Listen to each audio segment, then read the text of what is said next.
चौधरी जी, संजय चौधरी, लेकिन ये अपने वोट डराने में कामयाब नहीं हुए। संजय चौधरी जी, इनकी कन्नौज जैसी सीट भी हम लोग हार गए। संजय चौधरी जी, चोर चोर मौसेरे भाई, पहले ही वाक्य में इन्होंने बीएसपी के प्रवक्ता धर्मवीर चौधरी जिन्होंने बड़ी बात बोल दी आपके लिए और सपा के लिए। और सपा वाले तो कई बार कहते हैं कि ये तो आपकी बी टीम है, आप दोनों साथ साथ चलते हैं आगे पीछे। देखिए मुस्कुरा रहे हैं यहां पर कपीस जी। आऊंगा कपीस जी आपके पास भी, बोलिए चौधरी साहब।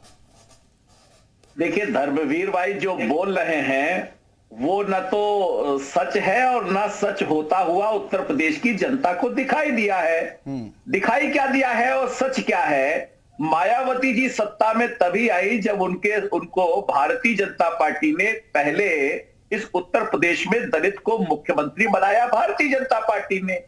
और भारतीय जनता पार्टी के साथ नहीं तब तो विचारधारा के साथ रही, लेकिन जहां दलित की बेटी अपने अहंकार में आई तो वो दलित के बजाय दौलत की बेटी बन गई। ये पूरा उत्तर प्रदेश जानता है, पहचानता है, उसने अपनी खुली आंखों से देखा है। वास्तव में दलितों का उत्थान और दलितों का रिप्रेजेंटेशन भारतीय जनता पार्टी के पास है। मायावती जी का अपना राजनीतिक दल है, वो अलग लड़े, किसी के साथ लड़े, किसी के बिना लड़े, किसी के खिलाफ लड़े, ये उनका है। लेकिन उत्तर प्रदेश ने देखा है और देश की राजनीति ने देखा है कि दलितों को अधिकार दिलाने के लिए भारतीय जनता पार्टी ने ही सबसे पहली बार मायावती जी को मुख्यमंत्री अपने बहुमत के आधार पर दिलाया था। मुझे लगता है ये सच है जो नंगी आंखों से दिखाई देता है। और अगर मायावती जी को लगता है कि उनको अकेले लड़ना चाहिए, वो लड़े, लेकिन वो कहीं लड़ती दिखती नहीं है, दलितों का हित नहीं करती दिखती। दौलत की तो आपके ऊपर आरोप लगा रहे आरक्षण को आपने खत्म कर दिया। आज मायावती भी बोल रही थी प्रेस कॉन्फ्रेंस में निकाय चुनाव किस तरह से टल गया, ये सब आपकी देन है। देखिए धारा 370 हटने के बाद जम्मू कश्मीर में दलितों को अधिकार मिले। दलितों को वहां आरक्षण नहीं था, वहां उनको अधिकार नहीं थे। तो जिन्हें यह भी समझ में नहीं आता कि दलितों को वास्तव में 370 हटने के बाद नया अधिकार मिला और जो पाकिस्तान से आने वाले लोग हैं, ऐसे दलित हिंदू हैं, इनके लिए हमने नए कानून की व्यवस्था की, सीए के इम्प्लीमेंटेशन की बात की, तो वास्तव में दलितों का उत्थान तो उनसे हो रहा है। हाँ। और जो पाकिस्तान में दलित मारे जा रहे हैं, वो जो हिंदू मारे जा रहे हैं, उसमें अधिसंख्य दलित ही हैं। हाँ। तो ऐसे लोगों के लिए कर रहे हैं, भाजपा की सरकार कर रही है और ये विरोध कर रहे हैं। तो दलित उन्हें देख रहे हैं कि कैसे मायावती दौलत की बेटी बनकर दलितों के विरोध मैं ले लूंगा। धर्मवीर जी आपके पास आऊंगा, इसका रिएक्शन जरूर लूंगा, एक बार सबकी बात आ जाए जरा। कपिल श्रीवास्तव जी, अब दोनों लोगों की बातें सुनकर ये समझ में आ रहा है कि सबसे ज्यादा भला कौन है यहां पर, दलितों का। दूसरा, जिनके साथ आपने चुनाव लड़ा, कैसी कैसी तस्वीरें हम लोगों ने देखी, बहुत अच्छी तस्वीरें देखी थी सपा और बीएसपी की भाईचारे की। अब ये लड़ाई कहां पर आ गई? वो कह रही अकेले लड़ेंगे, आप लोग कह रहे थे 24 में हम विपक्षी एकता दिखाएंगे। देखिए जो आपने 2019 में एक तस्वीर देखी थी, समाजवादी पार्टी इसे मानती है कि वो सुखद तस्वीर थी।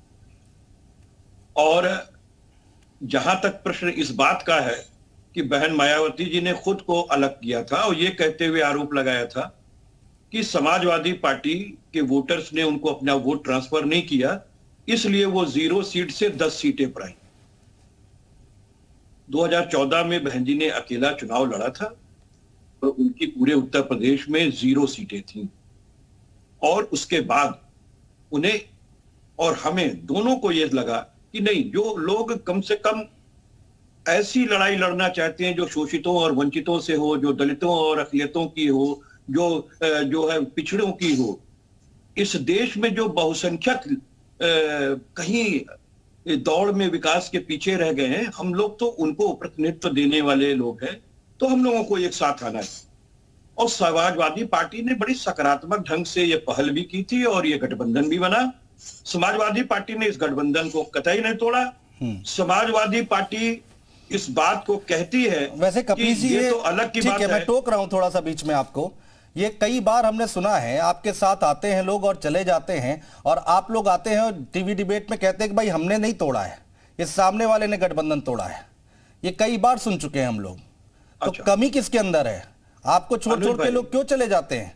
आप क्यों नहीं साथ पाते लोगों को? अनुज भाई, हकीकत को आईना नहीं दिखाया जाता। कम से कम मीडिया तो हकीकत है ना, जैसी हमारी शक्ल है वैसे दिखाई दे रही है सब। जैसे अनुज भाई की शक्ल है और वाणी है वो भी दिखाई दे रही। आपने देखा नहीं था क्या कि प्रेस वार्ता किसने की थी? उसमें समाजवादी पार्टी दोषी नहीं। और हमको नहीं लगता कि बहन मायावती जी ने ये बड़े खुशी मन से आज अपने जन्मदिन पे कोई बात कही। हमें लगता है वो उन्होंने बड़ी भारी मन से ये फैसला लिया है, क्योंकि निश्चित रूप से ये जो फैसला है वो उनको कहीं ना कहीं से भारतीय जनता पार्टी के लिए एक सॉफ्ट कॉर्नर देता हुआ नजर आ रहा है। और ये पूरा देश देख रही इन फैसलों को। हाँ। जो बहन मायावती जी ने अपने आप को राजनीति से अलग करके एक किनारा कर लिया। और मैं तो एक बात आज भी कह रहा हूं कि देखिए 2022 से व्यक्ति को सबक लेना चाहिए कि जो पार्टी जो है वो कभी 4 बार सत्ता में रही है, जो पार्टी इतनी बड़ी पार्टी रही है, आज वो 2022 में इस कगार पे क्यों पहुंच गई कि वो 12% वोट भी प्राप्त कर पाई, जो कि 1993 में उसने प्राप्त किया था। मीडिया की गलती है सारी। 65 सीटें थी। कपिल जी, मीडिया की गलती है सारी। 12% 1 सीट लेकर आए हैं, उसमें मीडिया की गलती।